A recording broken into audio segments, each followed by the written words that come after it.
یا رسول اللہ یا حبیب اللہ.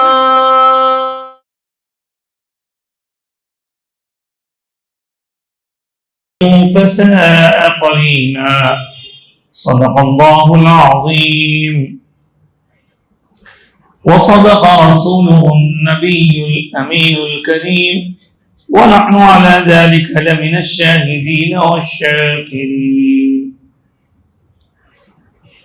قرآن پاک کی آیتوں کا ترجمہ اور اس کے متعلق تفصیل سماعت کرنے سے پہلے ایک بار نہیں بلکہ 3 بار ہم اور آپ پوری توجہ حضور کی طرف کرنے کی غرض سے 3 بار درود شریف پڑھتے ہیں بآواز بلند. اللہم صلی علی سیدنا و مولانا محمد وعلی آلہ و صحبہ وبارک وسلم. اللہم صلی علی سیدنا و مولانا محمد النبی الامی وآلہ و صحبہ وبارک وسلم. اللہم صلی علی سیدنا و مولانا محمد وعلی آلہ و صحبہ افضل صلواتک وعدد معلوماتک وبارک وسلم. بزرگان محترم، عزیزان گرامی، سورۃ النساء کی 3 آیتیں پڑھی گئی ہیں، آیت نمبر 36، 37 اور 38. اور اگر آپ اپنے حافظے پر تھوڑا سا زور ڈالیں تو آپ کو یاد ہوگا کہ اس سے پہلے کا جو درس ہوا تھا اس میں انہی آیات کا کچھ حصہ تلاوت کیا گیا تھا، اور چونکہ وقت تنگ تھا اس لیے بات مکمل نہیں ہو پائی تھی، تو آج بھی اسی کی تکمیل کے لیے ہم انشاءاللہ العزیز انہی آیات کی ترجمانی دیکھیں گے. اللہ پاک کے عبادات سے متعلق بات ہوئی کہ عبادت صرف اللہ کی ہوگی اور اللہ کے سوا کسی اور کی عبادت نہیں. اس کی ذات میں، اس کی صفات میں، اس کی عبادت میں کسی کو شریک ٹھہرانا سے منع کیا گیا ہے. اس کے بعد فوری دوسرا حکم جو تھا وہ بالوالدین احسانا، والدین کے ساتھ حسن سلوک کرنا. اس کے بعد اب ہم آگے بڑھ رہے ہیں. در حقیقت اللہ تبارک و تعالی بندوں کو ان احکامات کے ذریعے یہ بتا رہا ہے کہ بندے صرف تو اپنی دنیا میں مگن مست ہو جائے، کھانا پینا مزے کرنا عیش کرنا یہی زندگی نہیں، بلکہ عبادت کا، اللہ کی عبادت کا مفہوم یہ ہے کہ تو اللہ کی عبادت بھی کرے اور بندوں کی خدمت بھی کرے. بندوں کے ساتھ لا تعلق نہیں رہ سکتا، اور ان بندوں میں جن کی خدمت، جن کی فکر، جن کا کیئر کرنا ضروری ہے، ان میں سب سے پہلے والدین کا مرتبہ آتا ہے. اس کے بعد جب والدین کی بات ہو گئی، گزشتہ ہم سن چکے ہیں والدین کے بارے میں، پھر اس کو ریپیٹ کرنا تحصیل حاصل ہوگا. دوسرا نمبر والدین کا تھا، پھر فرمایا وبذی القربی، اور کہا قریبی رشتہ دار. اب ان قریب رشتہ دار سے متعلق بھی شاید میں نے مختصر عرض کیا تھا کہ انسان کے ننیالی، ددیالی اور اس کے اپنے ماں باپ کے ذریعے جو دنیا میں افراد پہنچے ہیں ان سب کو خونی رشتہ دار کہا جاتا ہے. اور نانا نانی، دادا دادی، چچا اور پھوپھی، اور اس کے ساتھ ساتھ ماما اور خالہ، پھر اس کے اپنے حقیقی بھائی بہن، پھر ان کے اولاد، یہ سب اس کے حقیقی رشتہ دار ہیں. ان حقیقی رشتہ داروں سے وہ لا تعلق نہیں ہو سکتا. جس کا جتنا زیادہ قریبی رشتہ ہوگا، تعلق ہوگا، اتنا ہی اس پر ذمہ داری زیادہ عائد ہوگی. آپ کو ایک چھوٹی سی مثال بتاتا ہوں میں کہ جب ہم کسی کے بھی متعلق سنتے ہیں کہ بھئی فلاں مقام پر وہ صاحب رہتے تھے، ان کا انتقال جانا ہے، سب کو جانا ہے. جب انتقال کی طرح سنتے ہیں تو آپ دیکھتے ہیں کہ بہت سارے لوگ ان کی اس خبر کو سن کر ان کے گھر کی طرف رواں دواں ہو جاتے. لیکن اب یہاں سے غور کر کے دیکھیے آپ کہ بہت سارے لوگ مسجد میں شریک ہو کر جنازے کی نماز پڑھیں گے اور اپنے اپنے کام پہ چلے جائیں گے، کیونکہ ان کا تعلق تھوڑا کم ہے. لیکن کچھ اور لوگ ہوں گے جو کیا کریں گے، مسجد سے جنازے کے ساتھ قبرستان جائیں گے، کیونکہ ان کا قریبی تعلق ہے. قبرستان جا کے قبرستان میں پورا ٹھہریں گے، سب ہونے کے بعد گھروں کو واپس آئیں گے. اور کچھ لوگ ایسے بھی ہوں گے قریب رشتے دار جو قبرستان سے اپنے گھروں کو لے جائیں گے، بلکہ قبرستان سے پھر صاحب میت کی کے گھر پہ جائیں گے، ان لوگوں کو جو میت کے رشتہ دار ہیں ان کو سمجھائیں گے، تعزیت پیش کریں گے، اور ساتھ ساتھ ان کے، چونکہ میت گھر میں رہنے تک کھانا وانے کا انتظام نہیں ہوتا، تو جانے کے بعد ان کے کھانے کا انتظام کریں گے۔ بہت سے قریبی رشتہ دار کیا ہوتے ہیں، ساتھ میں کھانا لے کر کے آتے ہیں، حاضری بولتے ہیں اس کو۔ یہ سب کیا ہے؟ ہر ایک کا تعلق ہے، جس کا جتنا قریبی تعلق ہے وہ اتنا۔ اور کچھ تو ایسے ہوں گے کہ گھر میں آ کے ان کے 2-3 دن رہ جائیں گے، کچھ ایسے ہوں گے جو صبح دوپہر شام کو کھانا لا کے پیش کریں گے 3 دن تک۔ یہ ہے نا، یہ ہمارا دستور ہے۔ اور یہ کب کا ہے؟ یہ رسول پاک عقائد و جہاں شہر اولاد صلی اللہ علیہ وسلم کے ایک چچا زاد بھائی تھے، نام تھا ان کا حضرت جعفر طیار۔ وہ حضرت کے، اچھا وہ کون ہے؟ حضرت علی کے بڑے بھائی، جی ہاں۔ تو حضور بہت چاہتے تھے ان کو۔ ایک مرتبہ ایسا ہوا کہ وہ جنگ میں تشریف لے گئے تھے، اور دور جنگ میں وہاں ان کی شہادت ہو گئی، تو حضور نے مدینے میں رہتے ہوئے ہی ان کی شہادت کی اطلاع دی کہ بھئی شہید ہو گئے۔ اب رہا سوال، لوگوں کو تو اطلاع دی، پھر وہاں سے آپ اپنے چچا زاد بھائی حضرت جعفر کے گھر تشریف لے۔ وہاں جانے کے بعد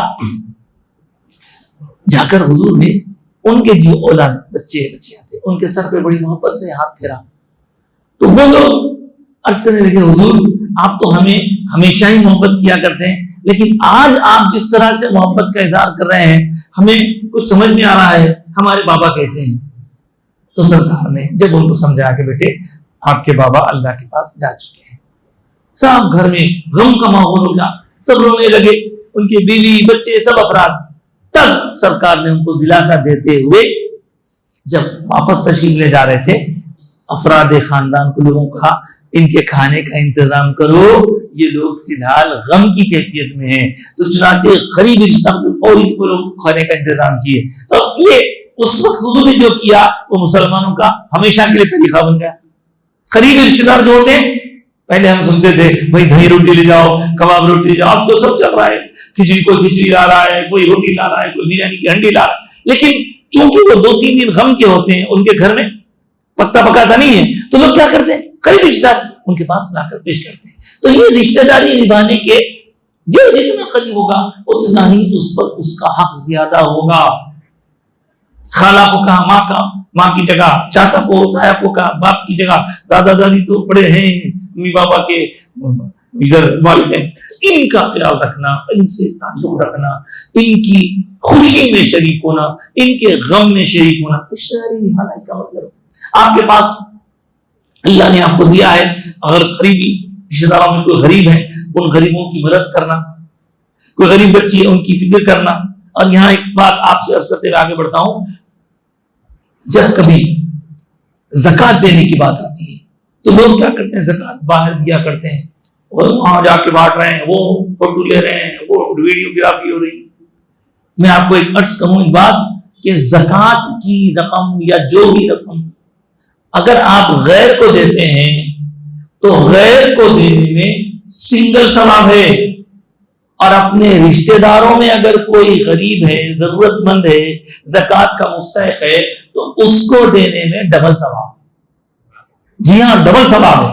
اب وہاں سوال بعض وقت ہوتا ہی ہے کہ رشتہ دار لینے کو کتراتے نہیں، بعد میں پھر کوئی بولیں گا کریں گا، تو ویسے وقت میں آپ زکوٰۃ کہہ کر دینے کے بجائے ان کے بچوں کو شاید تحفہ سمجھ کر کے دے دیجیے۔ آپ نیت کر لیں گے زکوٰۃ کی، ان کو تحفہ کہہ کر دے دیں گے، زکوٰۃ بھی ادا ہو جائے گی، ان کا مسئلہ بھی حل ہو جائے گا۔ تو یہ کھوجنا، اور ہم آج کل کیا کر رہے ہیں؟ پیشاور فقیروں، پیشاور زکاتیوں کو اپنا مال پیسہ دو، پیشاور پروفیشن بن گیا، لوگ آگے بن کے ڈھونڈیے، آپ کے قریبی رشتہ داروں میں تلاش کیجیے، کوئی یتیم ہے، کوئی بیوہ ہے، کوئی بیمار ہے۔ آج کل تو حال یہ ہے صاحب، بیمار لوگوں کو پیسے دیتے، یعنی پیسے ان کے اتنے خرچ ہو رہے ہیں دواؤں میں کہ کہاں سے لائیں گے وہ لوگ؟ تو لہٰذا ان کی مدد کیجیے۔ اس طرح مدد کرنا یہ صلہ رحمی کرنا ہے۔ وذی القربیٰ میں آیا، وبذی القربیٰ کے تحت آپ اس حکم کی تعمیل کر رہے ہیں، اور وہ عبادت سمجھ کے کیجیے، اللہ کو خوش کیجیے، اللہ پاک اس عبادت پر خوش ہو کے آپ پر اپنی نعمتوں کا مزید انعام فرمائے گا۔ وَبِذِل قُرْبَىٰ، ہاں حق ہے، عام مسلمان کے کچھ حق ہے، رشتہ دار کے الگ حق ہے۔ عام مسلمان سلام کرا تو جواب دینا، دعوت کیا تو شریک ہونا، بیمار پڑا تو عیادت کرنا، انتقال کر جائے تو جنازے میں شریک ہونا۔ عام مسلمان ایک مسلمان کے دوسرے مسلمان پر یہ حق ہے، لیکن رشتہ دار ہیں تو اور زیادہ حق ہے، رشتہ داروں کا اور بہت زیادہ ہے۔ جبکہ ہم افسوس کے ساتھ کہنا پڑتا ہے کہ بعض وقت دیکھا گیا کہ لوگ مال کے طور پیسے کی بنیاد پر، مال کی بنیاد پر لڑائی جھگڑا کر کے حقیقی بھائی بہنوں سے لڑ لیتے ہیں، اور ان کا پھر یہ کہنا ہوتا ہے کہ بھئی ہمارا تم سے کوئی تعلق نہیں ہے، تم ہماری میت میں نہیں آنا، ہم تمہاری میت میں نہیں آئیں گے۔ یہ بہت بڑا گناہ نہیں، اتنا بڑا گناہ ہے، گناہ کبیرہ یہ، اللہ معاف کرے، ایسا بول ہی نہیں سکتے۔ جو رشتہ اللہ نے بنایا ہے اس کو آپ نہیں توڑ سکتے، کچھ بھی ہوگا، کیسا بھی ہوگا، بھائی ستا رہا ہوگا، بہن ستا رہی ہوں گی، اس سے تعلق رکھنا، اس کے برے وقت میں ساتھ دینا اس کے لیے ضروری ہے اللہ سے۔ ٹھیک ہے، بہت تنگ تو تھوڑا کم ملو لیکن ملو۔ اب آپ کو سن کے حیرانی ہوگی کہ ایک غیر آدمی کا غیر آدمی سے جھگڑا ہو جائے، ایک دن گزر گیا، 2 دن گزر گیا، 3 دن، بس ختم، جھگڑا ختم کر دینا 3 دن کے اندر۔ اگر 3 دن کے اندر جھگڑا ختم نہیں ہوا، تیسرا دن بھی گزر گیا، تو اللہ تعالیٰ کے پاس بندوں کے اعمال پیش کیے جاتے ہیں، لیکن جو اس طرح جھگڑ کے رہتے ان کے اعمال اللہ کے پاس قبول نہیں ہوتے۔ جب تک وہ آپس میں مل نہ لیں گے تب تک کوئی ہوگا۔ یہ عام لوگوں کی بات ہے، رشتہ داروں کا تو اس سے زیادہ معاملہ ہے۔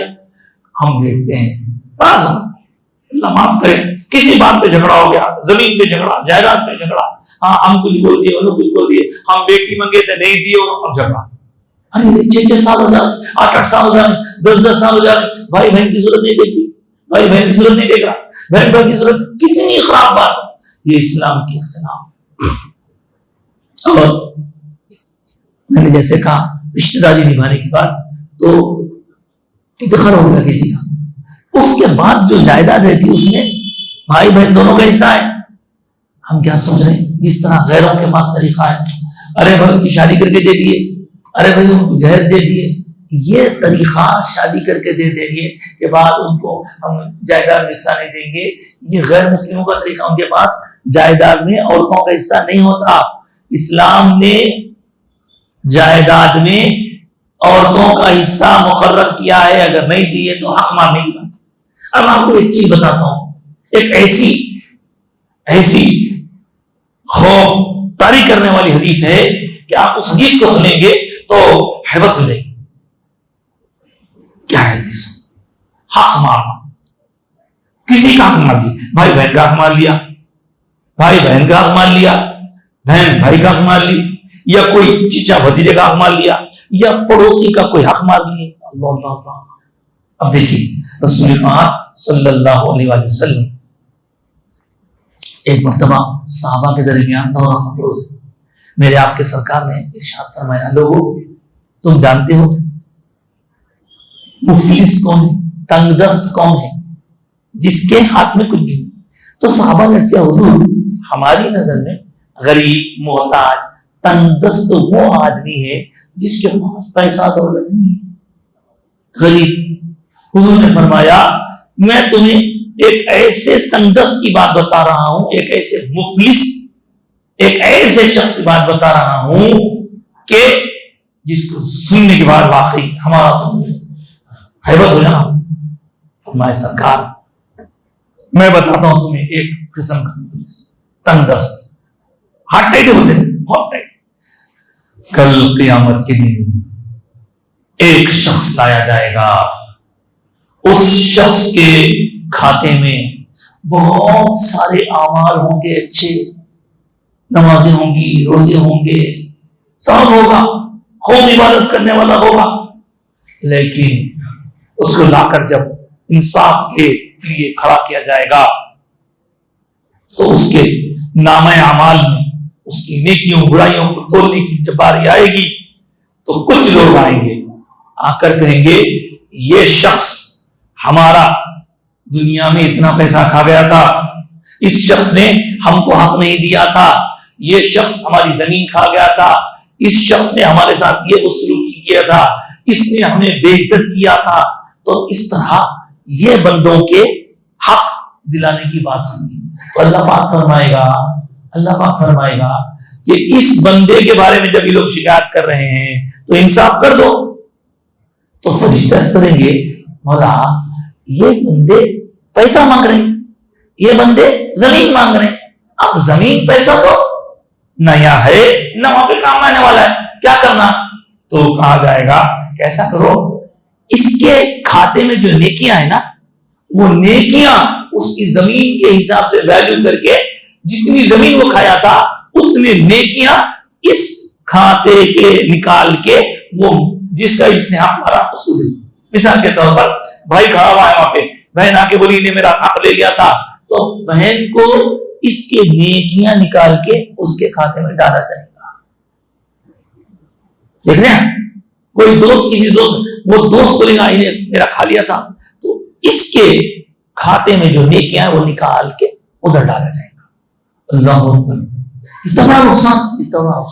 اور سنیے آگے، اور سنیے پھر حضور نے ارشاد فرمایا ایک وقت ایسا بھی آ جائے گا کہ اس کے پاس جتنی ساری نیکیاں تھی وہ ساری کی ساری نیکیاں لوگوں کو دینے میں چلی گئی، ختم ہو گئی. فلاں کا حق مارا، فلاں کا حق مارا، فلاں کا حق مارا، سب کو دے دیے. لیکن نیکیاں تو ختم ہو گئیں. ابھی بھی کچھ لوگ باقی ہیں جو یہ کہہ رہے ہیں کہ ہمارا بھی حق دینا تھا، ہمارا بھی حق مار لیے تھے، ہم کو بھی دھوکہ دیے تھے، ہماری زمین بھی کھا گئے تھے. تو فرشتے پوچھیں گے یا اللہ اس کے کھاتے میں جتنے نیکیاں تھے وہ سارے نیکیاں تو لوگوں میں تقسیم ہو گئے، لیکن نیکیاں ختم ہو گئے، منگنے والے لوگ خود نہیں لے لی جن کا حق ہمارا تھا، آپ کیا کریں؟ تو اللہ پاک فرمائے گا جب اس کے پاس نیکیاں نہیں ہیں دینے کے لیے تو ایسا کرو جن کا یہ حق مارا تھا ان کے کھاتے میں سے گناہ نکالو، برائیاں نکال کے اس کے کھاتے میں ڈالو. آپ اندازہ کیجیے کتنی خوف طریقے سے آج کی دنیا میں ہم جانتے ہیں انڈیا ہے، انڈیا میں نوٹ چلتا، پیسہ چلتا، روپیہ چلتا. اب امریکہ چلے جائیں ڈالر چلتا، جاپان چلے جائیں ین چلتا، الگ الگ جگہ کی الگ، سعودی عرب چلے جائیں ریال چلتا، کویت چلے جائیں دینار چلتا. یہ ہر جگہ کی کرنسی الگ الگ ہے. اب یہ کیوں عرض کر رہا ہوں، وہاں جب قیامت میں دن اللہ کے سامنے ہم کھڑے رہیں گے، وہاں نہ پیسہ، نہ روپیہ، نہ ڈالر، نہ امریکن ڈالر، نہ آسٹریلین ڈالر، نہ پاؤنڈز، وہاں کچھ نہیں. وہاں ایک ہی سکہ چلنے والا ہے اور وہ سکہ ہے ایمان و عمل کا سکہ، نیکیوں کا سکہ چلنے والا ہے. وہاں کچھ بھی کمانے والا نہیں، نیکیاں کمانے والی. تو جو نیکیاں میں زندگی بھر کما کے لے کے گیا، ساتھ میں ان کا وہ حق مار لیا، تو کل میری نیکیاں یہاں سے وہاں شفٹ ہو جانا، ٹرانسفر ہو جانا. اور پھر دوسری بات یہ کہ اگر بندے کے پاس نیکیاں ختم ہو گئے، ابھی اس کا حق مارا ہوا، حق جس کا مارا تھا ابھی دینا ہے، ان لوگوں کی برائیاں ان کے کھاتے. آپ دیکھیے، اندازہ کیجیے کہ کتنا بڑا معاملہ ہے. اللہ ہم کو محفوظ رکھے. جو ہے دنیا میں نپٹا دو، وہاں کا نقصان بہت بڑا نقصان ہے، یہاں کا نقصان چھوٹا ہے، وہاں کا نقصان بہت بڑا ہے. اس لیے کوئی معاملہ ہے پیسے دے جا کے نہیں ختم کر لو بھائی. ہم اگر کچھ لوگ ہمارے سامنے آ کے سناتے، بس ظالم قسم کے لوگ رہتے، بیواؤں کے، غریبوں کے، یتیموں کے زمینان اچڑ جاتے، جا کے لوگوں سے کہا گیا ارے بھائی تم ہمارے لیے تھے، دیے نے واپس، تو لوگ کیا کرتے؟ ظلم کرتے. ان کو بتایا جائے کہ دیکھو آج ہم کمزور ہے، کل اللہ کے پاس دیں گے، تو اس کا اثر ہونے کے بجائے الٹا مذاق اڑا دیکھ لیں گے. جب جائیں گے اللہ کے سامنے تو بچ نہیں سکیں گے. اللہ معاف کرے، اللہ معاف کرے. تو بہرحال والدین کا حق دینا ہے، بہن بھائی کا حق دینا ہے، خالاؤں کا، پھوپھیوں کا، چچاؤں کا، ماموں کا، سب کا حق دینا ہے. اسی طرح بیوی کا حق بھی دینا ہے. حق کی بات چلی تو ایک بات عرض کر دیتا ہوں، بیوی کا تعلق بھی آپ کے رشتے داروں سے ہے، لیکن اس کے بارے میں یہ بھی یاد رہے کہ بیوی کو خوش کرنے کے چکر میں دوسروں کو نہ خوش مت کیجیے. والدین کو مسئلہ رہیے, والدین کو خوش کرنے کے چکر میں بیوی پہ ظلم مت کیجیے.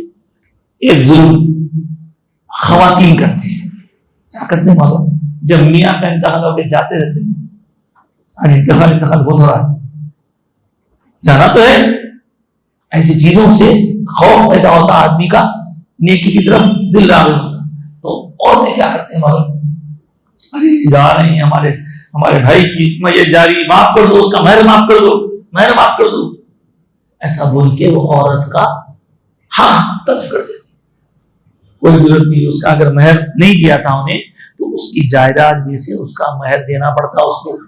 بدل کی تفصیلات الگ ہیں. اس کے بعد ہم آتے ہیں اس کے بعد آیا والیتاما, یتیموں کو بھی حق دینا ہے, یتیموں کا بھی خیال رکھنا ہے. قرآن بہت آیا یتیم کا. اور اگر کوئی یتیم کا مال کھا رہا ہے تو سورہ نساء میں ہم پڑھ کے آئے ہیں کہ فرما رہے ہیں اللہ تعالیٰ ان الذین یأکلون اموال الیتامی ظلما, بے شک وہ لوگ جو یتیموں کا مال چھین کے کھا رہے ہیں, وہ لوگ کیا کر رہے ہیں؟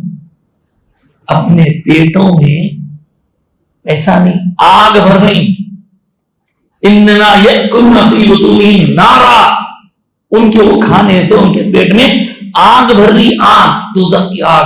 تو یتیم کا مال کھانے سے بچنے کا جو حکم دیا گیا ہے وہ اسی تناظر میں ہے. تو اللہ تعالیٰ نے جو احکام دیے ہیں ان کو سننا ہے, سمجھنا ہے, اور سننا سمجھنا زندگی میں عمل کرنا ہے.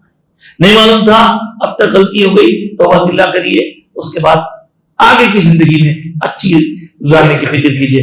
والیتاما والمساکین, اور غریب محتاج, جو غریب ہیں محتاج ہیں. ہر وہ آدمی جو سامنے آ کے ہاتھ پھیلانا غریب ہونا ضروری نہیں ہے. کئی مقامات پر ایسے لوگ بھی ہیں جو دکھنے میں فقیر کی حالت بنا کے رکھتے ہیں لیکن ان کے بڑے بڑے گھر رہتے ہیں.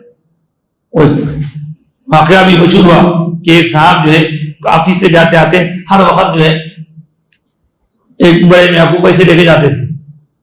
تھوڑے دن کے بعد, کچھ دنوں کے بعد وہ اڈے پہ کوئی دوسرے صاحب ٹھہرنے لگے. کیا ہوا کہ بڑے میاں کا انتقال ہوگا شاید, کیا تلاش کرتے رہے. بہت دنوں بعد دوسرے مقام پہ وہ بڑے میاں دکھے, فقیر صاحب. ان کو مل کے بولے, ارے حضرت آپ یہاں ٹھہرے پہ, وہاں رہتے تھے نا ہر وقت, آپ ہمیشہ وہاں رہتے تھے, وہاں کوئی دوسرے صاحب دکھ رہے جو نوجوان صاحب ہے, آپ نہیں دکھ رہے, کیا قصہ ہے؟ طبیعت تو بات اچھی ہے. ہاں ٹھیک ہے, لیکن آپ وہاں نہیں دکھ رہے, میں ادھر سے جاتا تھا, پیسے دیتا تھا. تو کیا بولوں؟ انہوں نے کہا کہ نہیں بھائی, وہاں جو ٹھہرے ہوئے ہیں وہ میرے داماد صاحب ہیں, میری بیٹی کی شادی ہوئی تو وہ اڈا میں نے اپنی بیٹی کے جہیز میں گیا. دیکھیں دکھنے کو ایک لطیفہ دکھ رہا لیکن ہے کئی مقامات پر ایسا. تو آپ ضرورت مند کو دیجیے, ضرور دیجیے. تو والمساکین, مانگنے والا نہیں, جو ضرورت مند ہے مانگتا نہیں, اس کا خیال رکھیے. اس کے بعد والجار ذی القربی, جار پڑوسی کو کہتے ہیں, پڑوسی. للجار حق, حدیث میں آنا پڑوسی کا بھی حق ہے. پڑوسی کی دو قسمیں بتایا, والجار ذی القربی والجار الجنب. ایسا پڑوسی جو قریبی ہے, ایسا پڑوسی جو اجنبی ہے. اب قربا کا ایک معنی قریبی نکالا گیا ہے, ایک معنی بتاتے ہیں ایسا پڑوسی جو پڑوسی بھی ہے رشتے دار بھی ہے, تو ڈبل. ایک ایسا پڑوسی جو صرف پڑوسی اجنبی ہے, رشتے دار نہیں ہے, اس کا بھی خیال رکھنا ہے, اس کا بھی خیال رکھنا ہے. رسول پاک صلی اللہ علیہ وسلم نے ارشاد فرمایا صحابہ کے سامنے, مشہور حدیث ہے, ارشاد ہوا کہ لوگوں میرے پاس جبریل امین جب احکام لے کر آتے رہے تو پڑوسی کے بارے میں انہوں نے اللہ کی طرف سے اتنی تاکید آئی, میں سوچنے لگا, مجھے گمان ہونے لگا کہیں پڑوسی کا حق بھی وراثت میں اللہ تعالیٰ مقرر کرتا کہ کیا, یعنی اتنا زیادہ تاکید کی گئی. کوئی بھی پڑوسی, اپنا ہو, پرایا ہو, مسلمان ہو, غیر ہو, بوڑھا ہو, کوئی ہو, اس کے ساتھ اس میں سلوک آپ کا ضروری ہے.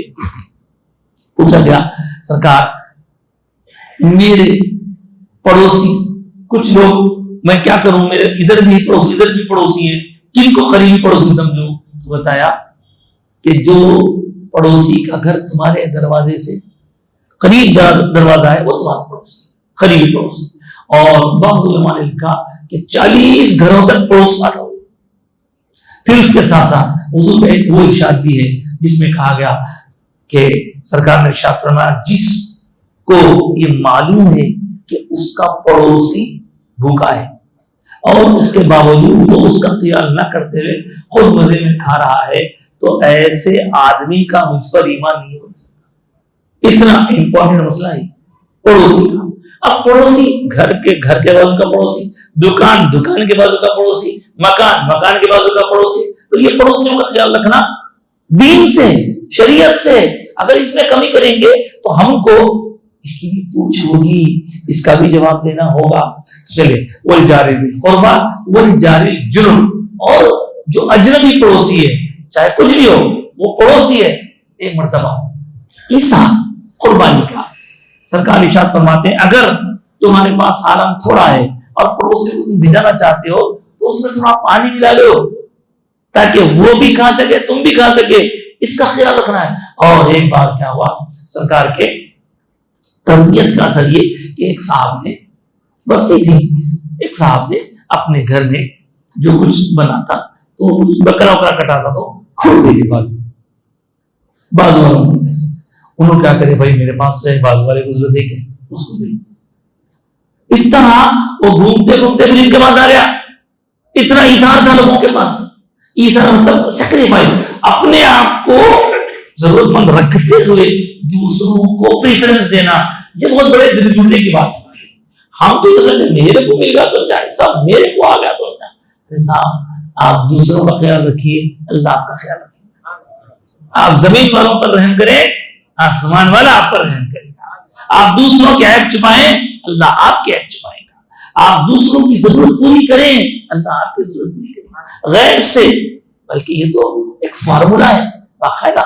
ایک اللہ والے کے پاس ایک شخص گیا, جا کے کہنے لگا کہ حضرت میری تنخواہ بس نہیں ہو رہی, تنخواہ میری بس نہیں ہو رہی, لاتا ہوں اور 10-15 دن 12 دن تک سب ختم ہو رہی, پھر قرضے لینا پڑتا, پھر قرض. تو بولے ٹھیک ہے بابا, نیکسٹ ٹائم جب تم کو تنخواہ ملی آؤ لاؤ, لا کے بولے اس میں سے اتنے پیسے نکال دو, اللہ کی راہ میں خرچ کرو. انہوں نے بولا کیا حضرت, میرے پیسے میرے کو بس نہیں ہو رہے, میرے پیسے میرے کو بس نہیں ہو رہے, ابھی اس میں سے نکال دیا, ہاں نکال کے اللہ کی راہ میں دو ہو رہے. تو بولے تم دیکھو تو اس میں کیا ہوگا, جب ہم اللہ کی راہ میں تھوڑے پیسے نکال کے دیے تو اللہ تعالیٰ نے غیب سے ان کے لیے انتظام کیا اور سارا مہینہ چلنے لگ گیا. حقیقت ہے یہ, ایک طرح سے اللہ کے بندوں کے ساتھ آپ کرو, آپ جب دیں گے تو ادھر سے آئیں گا غیب سے. اس کی مثال کیسی دی ہے علماء. اب آج کل تو وہی نہ ہوگا سب سن رہا, بولے کہ میاں اگر باولی ہے, باولی جس کو بولنا چاہیے, اس میں کا جو پانی, اس پانی کو تم یہ سمجھو گے کہ بھائی یہ پانی میرے پاس آیا سو ہے لہذا میں اس کو خرچ نہیں کرتا. پوری بھر جانا ہوگی نہیں بھرتی, جو لیول وہاں تک ہی رہتی. اس میں سے پانی لو, خرچ کرو, دوسروں کو دو, لو خرچ کرو, دوسروں کو دو. تو کیا ہوگا, پانی خرچ کرنے سے فریش پانی نیچے سے آئے گا. جو نیچے سے فریش پانی آئے گا اس کی ایک لیول ہے.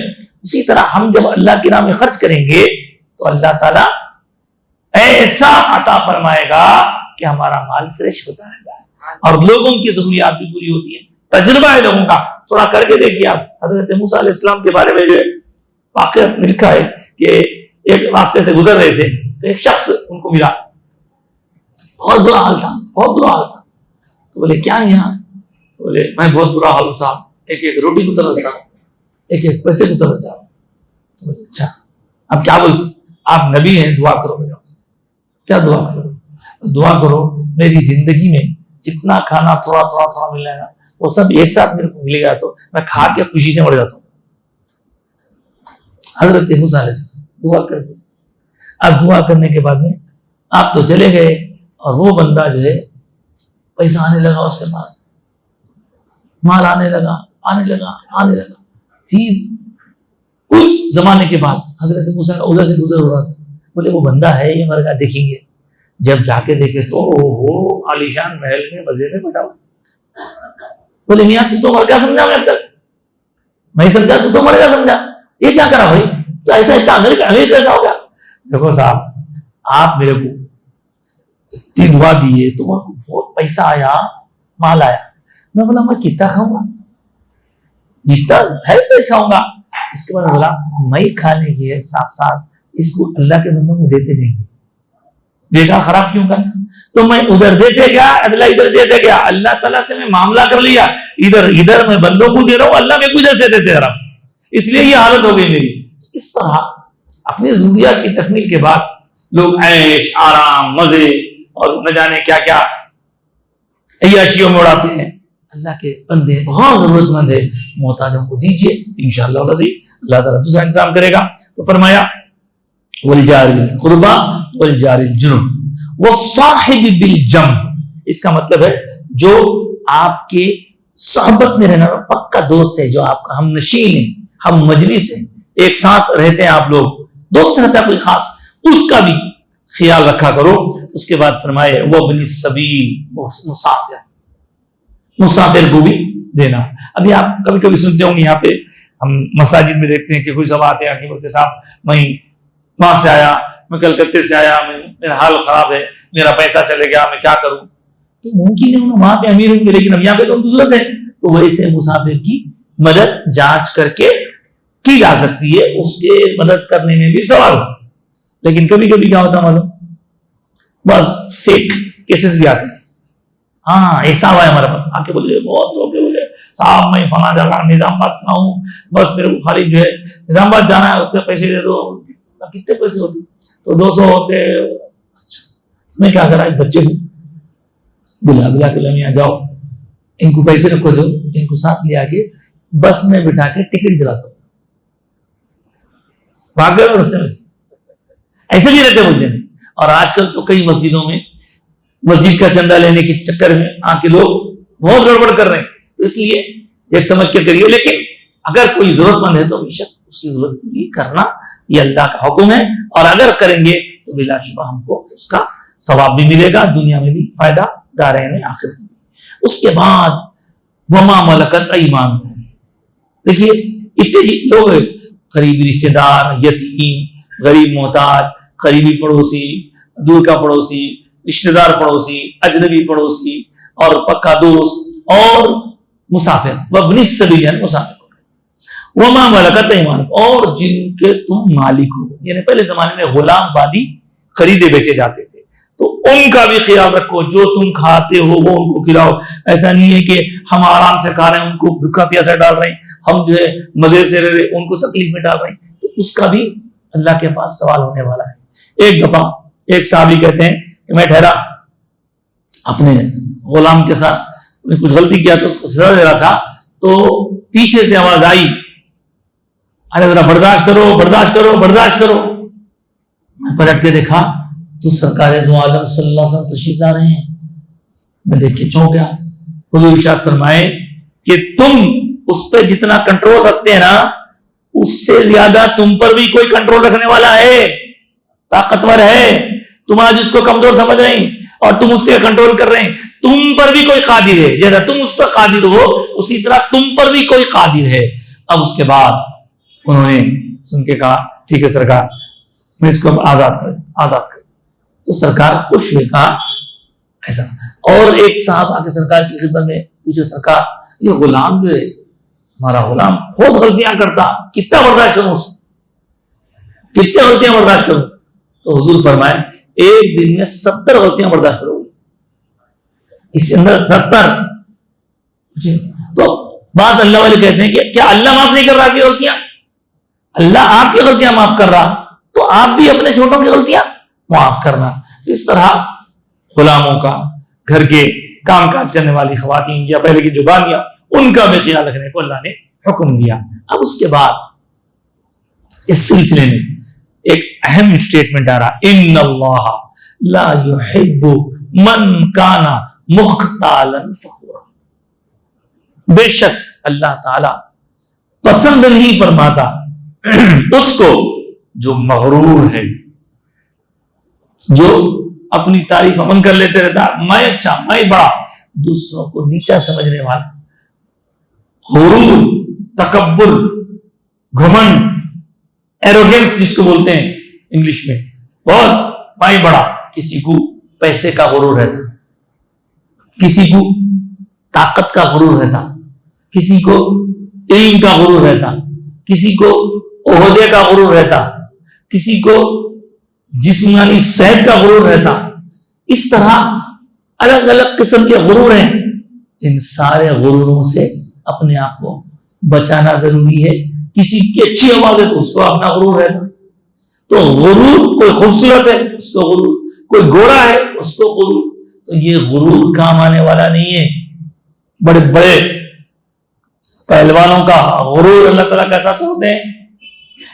ایسا باپ پہلوان لوگ دیکھ کے ڈرتے ہیں, خالی تھوڑا چکن بخار آ گیا تو بیٹھے تو اٹھنے نہیں آ رہا, اٹھنے تو بیٹھے نہیں آ رہا. ہاں, خالی ایک سیکنڈ میں اللہ تعالیٰ کیسا کام کر دیتے. اور غرور توڑنے کی بات ہو تو آپ کو معلوم ہے نمرود کا غرور اللہ نے کیسے توڑا. نمرود کو ہلاک کرنے کے لیے کوئی بہت بڑی فوج, ہاتھی, لاؤ, لشکر نہیں, صرف ایک مچھر ہو جائے لگا. اپنی مخلوق میں سے حقیر چیز مچھر, وہ مچھر جا کے نمرود کا کام کر دیا. تو غرور کبھی بھی پسندیدہ نہیں ہے.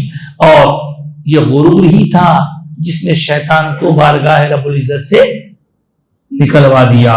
یہ غرور ہی تھا جو فرعون کو ڈبویا. یہ غرور ہی تھا جس نے ابو جہل کو بے یار و مددگار کر دیا. غرور کبھی بھی کام آنے والا نہیں. اس لیے ہمیشہ طبیعت میں انکسار, عاجزی, ہمبلنس ہونا چاہیے. بہرحال ان اللہ لا يحب كل مختال فخورا. اللہ تعالیٰ ہر مغرور, اور مختالن کا مطلب مغرور, فخورا کا مطلب بس اپنی تعریف کرتا ہے, مائٹ دوسرے کوئی نہیں. اللہ اس سے بچائے.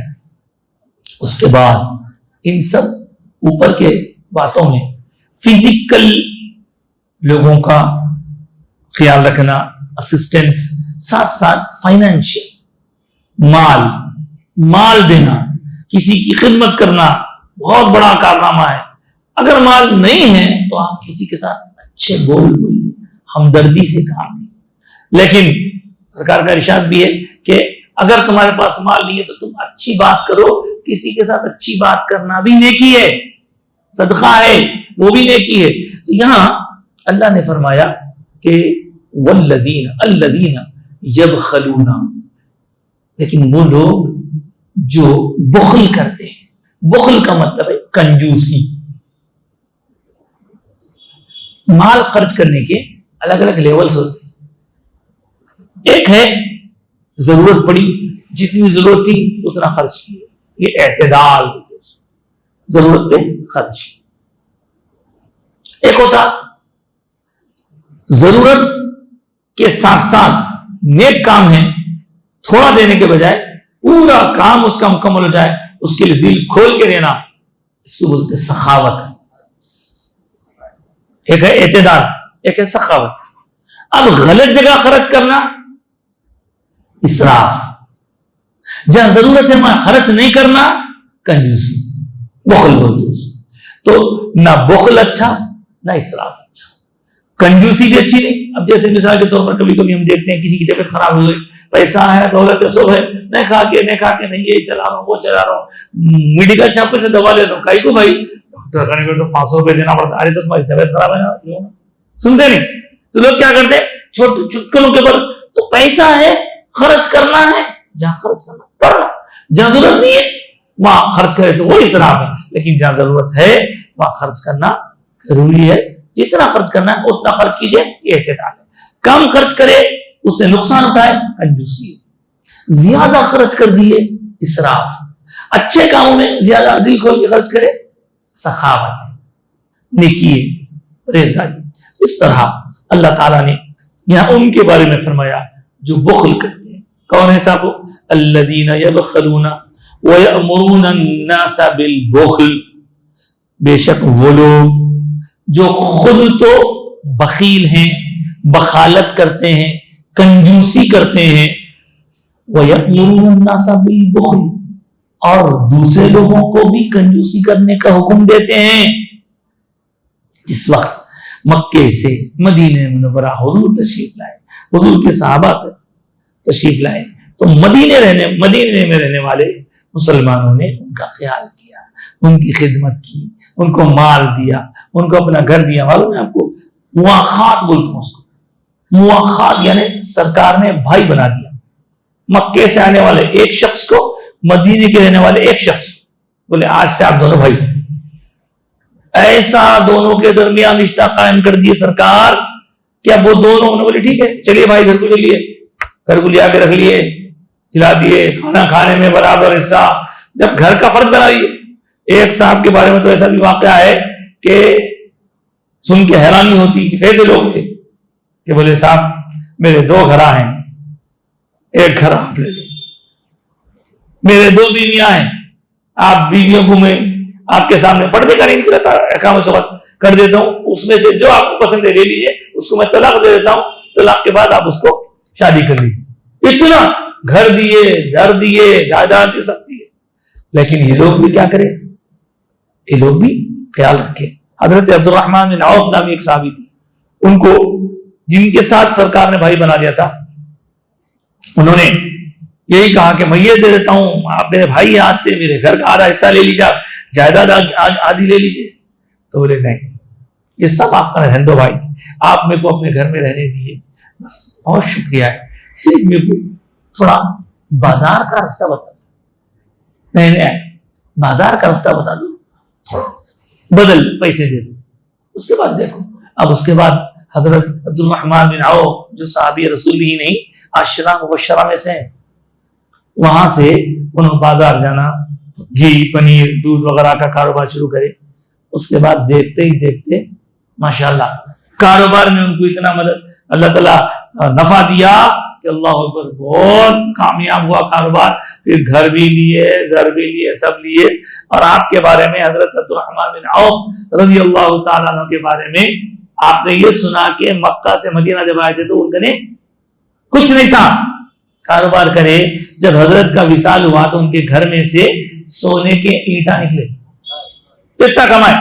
لیکن وہ لوگ کما کے دوسروں کا حق نہیں مارتے تھے، دوسروں کی مدد کرنے کے لیے ہی کماتے تھے. حضرت عثمان غنی رضی اللہ عنہ کے واقعات آپ سنتے ہیں، کیسا کماتے تھے، کماتے تھے، خود بھی استعمال کرتے تھے، دوسروں کو بھی دیا کرتے تھے. اس طرح کمانا برا نہیں ہے، کما کے سب اپنا سمجھنا یہ برا، اس کو غریبوں کے محتاجوں کے کام میں لانا پسندیدہ ہے. تو جو لوگ خود کنجوس ہیں اور دوسروں کو بھی کنجوسی کا حکم دیتے ہیں، اس کے بعد وَيَكْتُمُونَ، اور وہ چھپاتے ہیں، مَا آتَاهُ اللَّهُ مِن فَضْلِهِ، ہم نے یعنی اللہ نے جو اپنے فضل و کرم سے انہیں عطا کیا ہے اس کو چھپاتے ہیں. یہ کون لوگ ہیں صاحب؟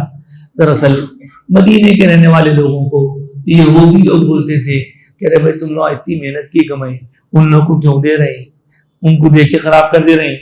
تو ایک بات ہے. دوسری اور ایک بات ان کی خرابی یہ تھی کہ ان کی کتابوں میں، جیسا کہ آپ اس سے پہلے سن چکے ہیں، ہمارے آقا سرکار دو عالم صلی اللہ علیہ وسلم کی آمد سے پہلے ذکر مبارک تھا. حضرت موسیٰ علیہ السلام کی قوم، حضرت عیسیٰ علیہ السلام کی قوم، سارے جتنے بھی انبیاء پہلے گزرے ہیں ان کی کتابوں میں اپنے آقا سرکار پاک صلی اللہ علیہ وسلم کا ذکر مبارک موجود تھا. وہ لوگ کیا کرتے تھے، جانتے ہوئے چھپاتے تھے. تو اللہ نے ان کے بارے میں فرمایا جو لوگ نیکی کا یعنی کنجوسی کا، وہ لوگ نیکی کرنے سے روکتے ہیں، خود کنجوس ہیں اور دوسروں کو کنجوسی کا حکم دیتے ہیں، مشورہ دیتے ہیں، اور جو اللہ نے دیا ہے اس کو چھپاتے ہیں. تو کتابوں میں جو حضور کا ذکر مبارک تھا اس کو چھپاتے تھے.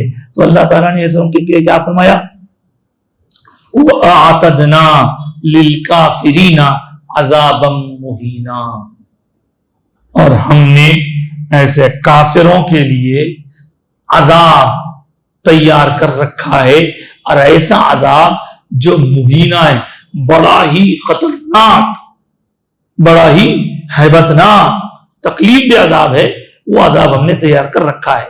اب دیکھیے اوپر کی آیت میں گزرا تھا یہ لوگ ہیں جن کا خیال رکھنا چاہیے، ان کی عملاً خدمت کرنا ہے، پیسے سے بھی خدمت کرنا ہے. دوسری آیت میں آیا جو لوگ کنجوسی کرتے ہیں اور کنجوسی کا حکم دیتے ہیں وہ ایسے عذاب میں آئیں گے. اب کچھ لوگ خرچ تو کرتے ہیں لیکن خرچ کرنے میں ملاوٹ کر دیتے ہیں. مثال کے طور پر کوئی خرچ کر رہا ہے لیکن اس کے خرچ کرنے کا مقصد اللہ نہیں ہے، اللہ کو راضی کرنا نہیں ہے، بلکہ وہ دنیاوی شہرت چاہتا ہے، وہ دنیا میں اپنے آپ کو مشہور کرنا چاہتا ہے، بہت بڑے دل والے بھائی. یہ ہے ریاکاری. ریاکاری ریاکاری مطلب دکھا، شو آف کرنا. یہاں ان کی مذمت بیان کی جا رہی جو لوگ خرچ نہیں کرتے، خود بھی دوسروں کو بھی کرنے نہیں دیتے، ان کے لیے تو عذاب ہے.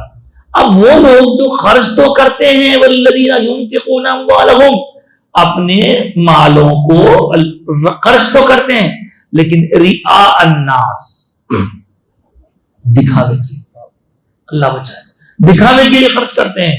ولا یؤمنون باللہ ولا بالیوم الاخر، وہ اس لیے کرتے ہیں کیونکہ نہ ان کا اللہ پہ ایمان ہے نہ رسول پہ ایمان ہے. اللہ کو بھی نہیں مانتے، رسول کو بھی نہیں مانتے. اگر رسول اللہ رسول کو مانتے ہوتے تو اللہ رسول سے ہی بدلہ لیتے تھے، اللہ رسول سے ہی اس کا ثمرہ لیتے تھے. یہاں پر آگے بڑھنے سے پہلے میں آپ کو بتاؤں، کسی نیک عمل کو آپ اللہ کے لیے کیے اور اس کے بدلے میں اللہ بدل دے رہا ہے اور لوگوں کو بھی معلوم ہو رہا ہے تو بات الگ ہے، مقصد آپ کا اللہ ہے. لیکن اگر ہم اللہ کو چھوڑ کر لوگوں کو اپنا مقصد بنا لیں گے تو یہ ہے عبادت میں شرکت. اور عبادت میں شرکت یہ بہت بڑا گناہ ہے. شرکت یعنی اللہ کو راضی کرنے کے لیے جو کام کرنا تھا اس کام کو ہم نے بندوں کی خاطر کیا، تو جو اللہ کے لیے کرنا تھا وہ بندوں کے لیے کرے تو یہ ہوگی شرک. ایک قسم کا شرک ہے. یہ بھی حدیث میں آیا کہ دکھاوے کے لیے کوئی کام کرنا. آپ کو بتاؤں، نماز پہلا فریضہ، اس کے بارے میں فرمایا اللہ تعالیٰ سورہ ماؤن میں آیا فَوَيْلٌ لِّلْمُصَلِّينَ، ہلاکت ہے، تباہی ہے ان نمازیوں کی. آپ کہیں گے نمازیوں کی ہلاکت ہے؟ ارے بے نمازیوں کی ہلاکت ہوتی بھائی، نہیں، نمازیوں کی بھی ہلاکت ہے. کیسے نمازی؟ الذین هم یراؤون، وہ نمازی جو دکھانے کو پڑھتے ہیں، ہاں وہ نمازی جو سستی کاہلی کرتے ہیں. فویل للمصلین الذین هم عن صلاتهم ساہون الذین هم یراؤون. یراؤون مطلب دکھانا. البتہ آپ دکھانے کو نہیں کر رہے، عبادت اللہ کے لیے کر رہے ہیں. اگر کسی کو اللہ تعالیٰ بتا دے رہا ہے لوگوں کے دلوں میں محبت پیدا ہو رہی، وہ اس کا بینیفٹ ہے. جیسے ایک اور مثال اس میں دیتے ہوئے آگے بڑھوں، رمضان کا روزہ ہے. اس روزے کے بارے میں آپ دیکھتے ہوں گے کہ ڈاکٹرز بولتے ہیں، کئی لوگ بولتے ہیں ارے بھائی، غیر مسلم بھی بولتے ہیں ارے بھائی تمہارا روزہ بہت زبردست تھا، اس سے بہت اپنے پیٹ کے آرگنز صحیح ہو جاتے، روزے کی وجہ سے کینسر بھی ختم ہو جانے کا چانس ہے، روزے کی وجہ سے پیٹ کے امراض چلے جاتے، روزے کی وجہ سے جسم کے کئی چیزوں کے اندر ایک امیونٹی پاور پیدا ہوتا، امیون سسٹم مضبوط ہوتا. اگر ہم یہی سوچ کے روزہ رکھے کہ میں روزہ رکھ رہا ہوں میرا قوت دفاع مضبوط ہو جائے، میرا پیٹ اچھا ہو جائے، میرا مرض اچھا ہو جائے، تو آپ کی عبادت غارت ہوگی. نہیں کام سے عبادت نہیں ہے وہ، کیونکہ مقصد آپ اس کو بنائیں، مقصد اس کو بنائیں، مقصد اللہ، مقصد عبادت. اگر آپ مقصد عبادت کو رکھیں گے تو اس کے طفیل میں یہ فائدے اللہ تعالیٰ عطا فرما دیں گے. لیکن نیت عبادت کی، اللہ کو راضی کرنے کی ہو. اسی طرح ہر کام میں، بہرحال نماز پڑھنا اللہ کے لیے، مال اللہ کی راہ میں خرچ کر رہے ہیں تو اللہ کے لیے کرنا ہے، کسی اور کے لیے کرے، کسی اور کو خوش کرنے کے لیے، خوش اللہ کو کرنا ہے. اللہ تعالیٰ وہ خلوص نیت ہمیں عطا فرمائے، ہمارے اندر وہ کیفیت پیدا ہو. اور شریعت اور طریقت میں یہی فرق ہے. شریعت احکام کو ظاہری طور پر انجام دینے کا نام ہے، اور طریقت انہی کاموں کو کرتے وقت نیت کے درست کرنے کے ذریعے سکھائی جاتی ہے، طریقت وہی ہے۔ تو اس طرح اللہ نے فرما دیا وہ لوگ جو خرچ تو کرتے ہیں لیکن لوگوں کو دکھانے کے لیے خرچ کرتے ہیں، وَلَا يُؤْمِنُونَ بِاللَّهِ، ان کا سچی بات تو یہ ہے کہ اللہ پہ ایمان ہے نہیں، نہ اللہ پہ ایمان ہے نہ آخرت کے دن پر ایمان ہے۔ وَمَن يَكُنِ الشَّيْطَانُ لَهُ قَرِينًا فَسَاءَ قَرِينًا، اور ایسا اس کو کرنے پر جس نے ابھارا ہے وہ شیطان ہے، اور جو کوئی شیطان کا دوست بن جائے یا جس کسی کا شیطان دوست بن جائے انہیں بہت برا دوست ہے، انہیں برائی پر ابھارنے والا ہے، غلطی کرانے والا ہے۔ ایسا شخص بہت بدبخت ہے جسے شیطان کا ساتھ ملا، شیطان کا بہکاوا ملا، اور شیطان ڈوبتا ہے، لے کر ڈوبتا ہے۔ شیطان کے بارے میں آخری میں ایک جملہ آیا تو ایک واقعہ سن لیجیے۔ ایک واقعہ بڑا مشہور، بہت ساری کتابوں میں لکھا گیا ہے کہ ایک مرتبہ ایک شخص راستے سے گزر رہا تھا، دیکھا کہ ایک مقام پر جھاڑ کے پاس کوئی نامناسب کام ہو رہا، مطلب پوری بستی وہ اہل ایمان کی تھی، ایسا کام وہ لوگ کر رہے تھے جس سے کہ ایمان خطرے میں پڑ جائے، مطلب وہاں کچھ پوجا پاٹ مسلمانوں کو بہکانے کے لیے کی جا رہی تھی۔ اب یہ صاحب یہاں سے جا رہے تھے، اللہ بھائی جا کے بولے یہ کیا ہے، یہ کیا ہو رہا، لوگوں کو سمجھا رہے یہ غلط ہو رہا، ہٹو صاف کرو یا نہ رہنا۔ تب وہ اتنی محنت کر رہے تھے، وہاں کھڑے ہوئے ایک شخص نے کہا آپ کون ہوتے روکنے والے؟ بولے میں اللہ کا بندہ ہوں، یہ کام یہاں نہیں ہونا ہمارے مقام کے شہر میں، تو نہیں آپ نہیں روک سکتے۔ اب تو تمہیں بحث ہوئی، بحث کے دوران بولے ٹھیک ہے اگر ایسی ہے تو لڑ لیں گے، کشتی جو جیتا اس کا حکم چلیں گا۔ تو وہ صاحب جو تھے جو اس خرابی کو مٹانا چاہتے تھے، انہوں نے اس آدمی کو ایک ہی جھٹکے میں گرا دیا، سینے پہ بیٹھ گیا، ایک تو ہار گیا، اب تو چل یہاں سے، یہ جو غلط کام ہو رہا تھا اس کام کو میں ہونے نہیں دوں گا۔ انہوں نے بولے ارے اس کے بعد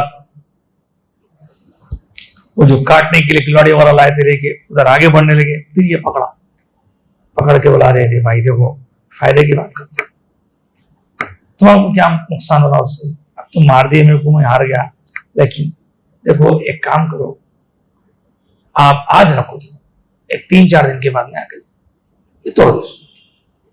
نہیں بولے دیکھو 3-4 دن کے بعد آ کے توڑو، تب تک کیا ہوگا روزانہ آپ کے سو کے اٹھنے کے بعد تکیے کے نیچے 500 کی نوٹ رہی آج کے حساب سے۔ بولے نہیں پہلے بولے اس کے بعد ہمیں ٹھیک ہے 3 دن اب گئے، دوسرے دن صبح دیکھے تو نوٹ، تیسرے دن نوٹ، چوتھے دن نوٹ، اب 5ویں دن نوٹ نہیں۔ اب نکلے پھر کلاڑی لے کے کہ اب اس کو ختم کر دینا ہے وہاں کا قصہ اور رہنے نہ دینا ہے، لوگ غلط کام کر رہے ہیں۔ پھر ملا رستے میں انہیں کیا ہے یار میں وہ توڑنے جا رہا ہوں، غلط کام ہو رہا، نہیں تم نہیں جا سکتے۔ ارے کیوں نہیں جا سکتے، میں توڑ دیتا، نہیں جا سکتے، پھر کشتی لڑیں گے، پرسن گرا نا پھر گراتا ہوں، جیسے ہی پھر کشتی ہوئی ایک ہی سیکنڈ میں یہ صاحب گر گئے، شیطان سونے پہ بیٹھ گیا، بیٹھ کے بولا چلو پھٹو جیسے یہ جو کام ہو رہا اس میں دخل اندازی نہیں کرنا، چلو۔ ارے بھائی میں جب لڑا تھا تو میں جیت گیا تھا، اور تم جیت گیا میں ہار گیا، کیا قصہ ہے؟ وہ کچھ بھی نہیں جا رہا صرف بولے ارے نہیں بھائی تم کون ہے آخر بولو تو صحیح۔ تو اس نے کہا کہ کوئی نہیں، میرا نام ابلیس ہے، میں شیطان ہوں. ارے پھر اس وقت جب کشتی ہوئی تھی تو میں جیت گیا تھا، تم ہار گئے تھے. اب جب کہ کشتی ہوئی تو تم جیت گئے، میں ہار گیا، قصہ کیا ہے؟ تو بولے بابا اس وقت تم جب نکلے تھے تمہارا مطلب نہیں تھا، اللہ کے واسطے نکلے تھے، جب اخلاص کے ساتھ نکلے تھے، تمہارے اندر ایمان بھرا ہوا تھا، ایمان کا پاور اتنا تھا، تمہارے ایمان کے پاور کے سامنے میری کچھ نہیں چل سکی. جب میری نہیں چلی تو تم کو لالچ دیا، تم آ گئے میرے باتوں میں چکر میں. اب 3 دن سے جو تمہارے کو مل رہا تھا وہ کون لا کے دے رہے تھے؟ وہ میں اتنا بھی جا رہا تھا. اب آج تم اللہ کے واسطے نکل کے نہیں آئے، نوٹ کے واسطے آئے. دیکھ رہے ہیں آپ؟ اس لیے تمہارا پاور کم ہو گیا، ایمانی طاقت کم ہو گئی. میں تو بھرا بھی ہوں صاحب. یہ ایک واقعہ ہے چھوٹا سا، لیکن اس سے آپ اندازہ لگائیے کہ ہم کو شیطان یا شیطانی طاقتیں کس طرح کمزور کرنا چاہتی ہیں. ہمارا ایمان کمزور ہو جائے گا تو پھر ہم اپنے معاملات میں ڈھیلے ہو جائیں گے. اللہ تعالیٰ ہمارے حال پر رحم و کرم فرمائے. تو یہ جتنی 3 آیتیں آج پڑھی گئیں ان کی ایک ایک الگ الگ لفظ کا آپ کی خدمت میں ترجمہ رکھا گیا اور اس کی مناسبت کے ساتھ حت المقدور اس کی تشریح اور اس کے متعلقات بیان کیے گئے. آج کے بیان میں ہم نے یہ دیکھا کہ اللہ تعالیٰ کی عبادت اس کے سوا کسی اور کی عبادت نہیں، اس کی ذات صفات اور عبادت میں کسی کو شریک نہ ٹھہراؤ. یہ حکم ہے. والدین کے ساتھ اس نے سلوک کا ذکر آپ نے سماعت کیا، پھر رشتہ داروں کے ساتھ اس نے سلوک کا ذکر آپ نے سماعت کیا، اور اس کے بعد پھر آپ نے دیکھا کہ پڑوسیوں کا ذکر ہے. پڑوسی قریب کا، دور کا، یتیم کا، مسکین کا، ان سب کا خیال رکھنا ہے، ان کی فکر کرنا ہے. یہ ہم پر ذمہ داری ہے جو لائق ہیں خیال رکھنا. اور اس کے ساتھ ساتھ آگے اللہ نے فرما دیا کہ جو لوگ تمہارے قابو میں ہیں، تمہارے مال، تم جس کے مالک ہو، وہ نوکر، چاکر، غلام، بادی، ان کا بھی خیال رکھنا ہے. اور آگے یہ بھی فرما دیا کہ اللہ تعالیٰ غرور کرنے والا، اپنے تعریفاں کر کے اپنی بڑائی بیان کرنے والے کو ہرگز پسند نہیں فرماتا. اور اسی کے ساتھ ساتھ یہ معلوم ہے کہ کنجوسی نہ خود کرنا چاہیے، نہ دوسروں کو اس کا حکم دینا چاہیے. اللہ کی راہ میں نیک مقامات پر خرچ کرنا، اس کا اللہ تعالیٰ بہتر اجر عطا فرمائے گا. اور جو خرچ کر رہے ہیں اس کو نیک نیتی کے ساتھ کرنا، اچھی نیت اخلاص کے ساتھ کرنا. اللہ ہم سب کو تمام کاموں میں اخلاص کی دولت نصیب فرمائے. آمین یا رب العالمین. اب دیکھیے کوئی بھی کام کرنے کے لیے ہم اپنی کوششیں تو کر رہے ہیں، لیکن جب تک اللہ کی مدد شامل حال ہے ہمارے لیے کام آسان ہے. اللہ کی مدد نہیں تو ہم کچھ نہیں کر سکتے، عبادت بھی نہیں کر سکتے. اس لیے ہمیشہ اللہ کی عبادت کے لیے بھی اللہ سے مدد طلب کرتے ہیں. اور اس بارے میں حضور نے ایک دعا سکھائی ہے. آج حدیث پاک کے ذریعے ہم وہی دعا سیکھتے ہیں. حضرت معاذ رضی اللہ تعالیٰ عنہ مشہور صحابی ہیں، معاذ بن جبل، جن کو سرکار پاک علیہ السلام نے یمن کا گورنر بنا کر بھیجا تھا اور ان کے لیے دعا فرمائی تھی. تو حضور کے بہت پیارے چہیتے صحابی ہیں. وہ کہتے ہیں سیاستدان یعنی نسائی اور ابو داؤد کی حدیث پاک ہے، عن معاذ بن جبل رضی اللہ تعالی عنہ ان رسول اللہ صلی اللہ علیہ وسلم اخذ بیده یوما ثم قال یا معاذ انی لاحبک فقال له معاذ بأبي انت وامي وانا احبك قال اوصيك يا معاذ لا تدعن في دبر كل صلاة لا تدعن في دبر كل صلاة ان تقول اللهم اعني على ذكرك وشكرك وحسن عبادتك. یہ حدیث پاک حضرت معاذ کے ذریعے جو آئی ہے، وہ کہتے ہیں میرے آقا سرکار دو عالم صلی اللہ علیہ وسلم نے ایک مرتبہ میرا ہاتھ پکڑا ہوا محبت بھرے انداز اور ارشاد فرمایا، اے معاذ میں تم سے بہت محبت کرتا ہوں، میں تم سے محبت کرتا ہوں. تو حضرت معاذ بے چین ہو گئے، سرکار اگر فرما رہے تو ان کی حالت ہوئی ہوگی. فوری سرکار میرے ماں باپ آپ کے قربان ہو جائے، میرے کو بھی آپ سے بہت محبت ہے سرکار۔ اب جو محبت ہے تو حضور فرمانے میں تم سے محبت کرتا ہوں، تمہیں کوئی نصیحت کرتا ہوں، میں تم کو ایک نصیحت کرتا ہوں۔ نصیحت کیا ہے کہ دیکھو میں تم کو کچھ دعا سکھا رہا ہوں، یہ ہرگز ہرگز نہیں چھوڑنا، نماز ختم ہوتے ہی اس کو پڑھو۔ وہ کیا دعا ہے؟ تو وہ دعا ہے اللہم اعنی علی ذکرک و شکرک و حسن عبادتک، اے اللہ میری مدد فرما، کس بات پر؟ تیرا ذکر کرنے پر میری مدد فرما، مجھے اس لائق بنا کہ میں تیرا ذکر کروں، تیرا شکر کرنے پر میری تو مدد فرما، یعنی میں تیرا ذکر بھی تیری مدد کے بغیر نہیں کر سکتا، تیرا شکر بھی نہیں کر سکتا، وہ حسن عبادتک، اور بہترین انداز میں خوب شاندار بہترین عبادت کرنے میں تو میری مدد فرما۔ تو نماز ختم ہوتے ہی اس کو پڑھنے کی حضور نے حضرت معاذ کو تاکید فرمائی۔ ہم کوشش کرتے ہیں، آسان دعا ہے، اگر آپ اس کو دو بار میرے ساتھ دوہرا لیں تو ممکن ہے کہ لوگوں کو یاد ہوگی، اللہم اعنی علی ذکرک و شکرک و حسن عبادتک، اللہم اعنی علی ذکرک و شکرک و حسن عبادتک۔ اسی کو آپ اعنا بھی بول سکتے ہیں۔ اعنی کا مطلب ہے میں مدد طلب کرتا ہوں، اور اعنا کا مطلب ہے ہماری مدد کرنا۔ اللہم اعنا علی ذکرک و شکرک و حسن عبادتک۔ آج کی حدیث پاک ہو گئی۔ آج کا فقہی مسئلہ سماعت فرما لیجئے۔ ایک بھائی نے سوال کیا کہ لوگ کہہ رہے ہیں کہ جمعے کی نماز کے دن جو نماز ہوتی ہے جمعے میں، پہلے کی 4 رکعت نماز پڑھنا ضروری نہیں، غلط ہے۔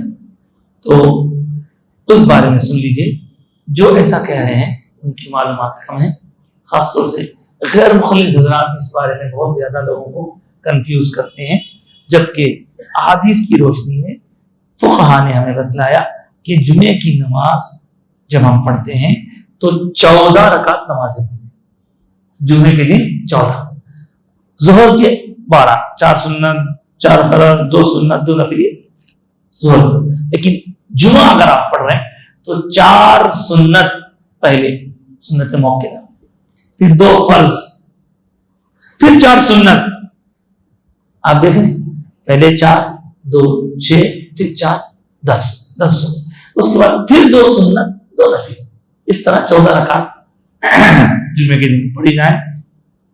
لوگوں کی طرف سے بعض وقت ایسے کنفیوز کرنے والے باتیں آتی ہیں، تو آپ کیا کیجئے، جب کسی بات پر آپ کو نیا لگے، کنفیوز ہونے کے بجائے کسی عالم دین، کسی بزرگ، کسی جانکاری رکھنے والے مولانا ہے آپ کے پاس، تو ماشاءاللہ جمعے میں بھی آتے ہیں ہمارے مولانا، تو حضرت سے یا ان سے پوچھ لیجیے، کنفیوز ہونے کے بجائے کنفرم کیجیے کہ صحیح کیا ہے، غلط کیا ہے، انشاءاللہ معاملہ صحیح رہے گا۔ اللہ کے بارگاہ میں دعا کرتے ہیں کہ مولا تعالیٰ ہماری تمام تر کوششوں کو قبول فرمائے، ہمیں اخلاص کی دولت عطا فرمائے، جو کچھ کہا سنا اسے قبول فرمائے، کہنے سننے کے دوران جو کمی کوتاہی لفظ خطا سے معاف فرما دے، ہمیں قرآن پڑھنے، پڑھانے، سننے، سنانے، سنانے کرنے کی توفیق عطا فرما، آمین یا رب العالمین یا رب العالمین۔ صلی اللہ تعالی وسلم علی خیر خلقہ یاسی سیدنا و مولانا محمد و آلہ و اصحابہ اجمعین برحمتک یا ارحم الراحمین۔